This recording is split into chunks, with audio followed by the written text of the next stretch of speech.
Perkenalkan, nama saya Nadia Marwa Akila. Di sini saya akan menjelaskan terkait social science research method secara general untuk memenuhi ujian akhir semester dalam mata kuliah metode penelitian sosial. Secara general, kita membahas beberapa metode penelitian sosial, pendekatan dan analisis data kualitatif dan kuantitatif. Di sini kita belajar terkait penelitian survei, penelitian lapangan kualitatif, penelitian tak terganggu atau unobtrusif, kemudian penelitian evaluasi dan analisis data. Di chapter 9 terkait penelitian survei. Artinya mengumpulkan informasi dari sampel populasi. Teknik ini mengumpulkan informasi melalui daftar pertanyaan atau kuesioner yang diajukan kepada sampel dari sebuah populasi.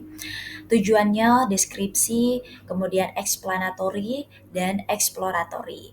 Jenis pertanyaan dalam kuesioner ini bisa open-ended questions atau close-ended questions.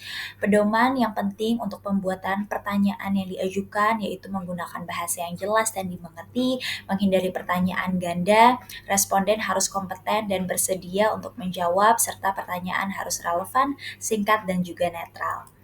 Lalu di chapter 10, kita belajar penelitian kualitatif lapangan yang memahami fenomena sosial secara mendalam di lingkungan alami. Pengumpulan datanya ini dilakukan langsung di lingkungan sosial alami subjek untuk memahami fenomena sosial dari sudut pandang mereka. Karakteristik kuncinya yaitu lingkungan alami tanpa manipulasi, data yang didapatkan secara langsung, observasi, wawancara kualitatif, dan fokus pada konteks. Paradigma utamanya ada naturalism, grounded theory, studi kasus, dan etnometodologi.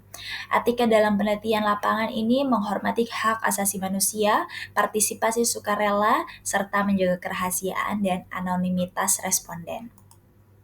Di chapter 11 terkait penelitian tak terganggu atau unobtrusive research. Definisinya penelitian di mana pengumpulan datanya dilakukan tanpa ada campur tangan peneliti kepada responden untuk melihat perilaku dan kebiasaan sosial secara alami atau non-reaktif. Jenis-jenis utamanya yang pertama ada analisis konten atau isi, menganalisis teks, tulisan, atau rekaman visual untuk menemukan pola dan tema, analisis data sekunder yaitu menganalisis data yang sudah dikumpulkan oleh pihak lain, dan analisis sejarah dan komparatif. Kelebihannya hemat biaya dan waktu, kemudian non-reaktif, dan tidak memerlukan kompensasi responden. Di chapter 12 kita belajar penelitian evaluasi. Menentukan nilai dan efektivitas program atau kebijakan.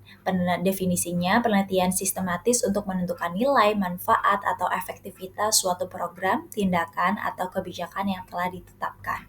Tujuannya untuk mendukung pengambilan keputusan yang lebih baik, menilai efektivitas program, memberikan masukan objektif, kemudian ciri-cirinya bertujuan untuk menilai dilakukan secara menyeluruh menggunakan kriteria atau standar yang jelas dalam penilaian. Langkah kritisnya formulasi masalah dan pengukuran outcome, spesifikasi hasil yang diharapkan, kemudian desain penelitian yang dirasa tepat, pengukuran tingkat keberhasilan, dan penggunaan hasil atau umpan balik. Di chapter 13, kita belajar terkait analisis data kualitatif, mengungkap makna, tema, dan pola dari data non-numerik. Tujuannya untuk menjawab pertanyaan mengapa dan bagaimana, pemahaman mendalam tentang pengalaman dan perspektif dari subjek. Ada 3 proses inti dari analisis ini, yaitu yang pertama coding atau pengkodean, proses kategorisasi data mentah, transkrip, catatan menjadi tema atau konsep, kemudian memoing, dan konsep mapping, di mana visualisasi hubungan antar konsep dan tema untuk membangun teori. Penggunaan perangkat lunak seperti NVivo atau NUDIS mempermudah pengkodean, pencarian, dan visualisasi data yang kompleks. Lalu di chapter 14 kita belajar terkait analisis data kuantitatif, di mana menguji hipotesis dan generalisasi berbasis data numerik. Ciri-cirinya berfokus pada data numerik, terukur, objektif dan sistematis, melakukan pengujian hipotesis, menggunakan analisis statistik. Di sini ada analisis univariat, yang dimana studi dan interpretasi satu variasi tunggal, deskripsi yang paling mendasar. Lalu yang kedua, perbandingan subkelompok, membandingkan distribusi atau variabel di antara subkelompok populasi. Dan yang ketiga, analisis bivariat, menguji dan memahami hubungan antara dua variabel secara bersamaan. Di chapter 15 dan 16 kita belajar analisis data kuantitatif. Terdapat analisis multivariat dan statistik inferensial. Analisis multivariat itu ialah teknik statistik yang menganalisis tiga variabel atau lebih secara bersamaan. Kemudian ada tujuan dan juga kelebihannya. Statistik inferensial ialah proses membuat generalisasi dan kesimpulan tentang populasi berdasarkan data dari sampel. Etika dalam analisis kuantitatif, yaitu data statistik harus digunakan secara transparan, menghindari manipulasi data, dan data yang disajikan harus valid dan reliable. Lalu, membaca dan menulis penelitian sosial.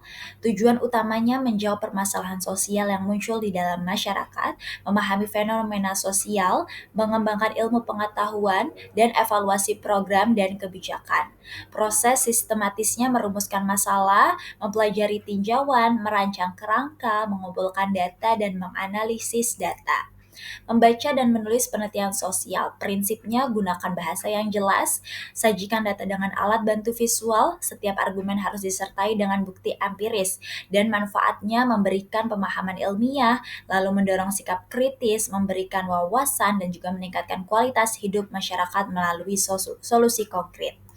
Kesimpulan dari pembahasan ini ialah penelitian sosial yang efektif memerlukan pemahaman mendalam atas pemilihan metode yang sesuai dengan tujuan, kemudian struktur dan etika dalam penyusunan pertanyaan dan pengumpulan data, serta teknis analisis yang tepat, yaitu ada teknik univariat, bivariat, multivariat, kualitatif coding untuk menghasilkan kesimpulan yang valid dan berlandaskan bukti empiris. Terima kasih.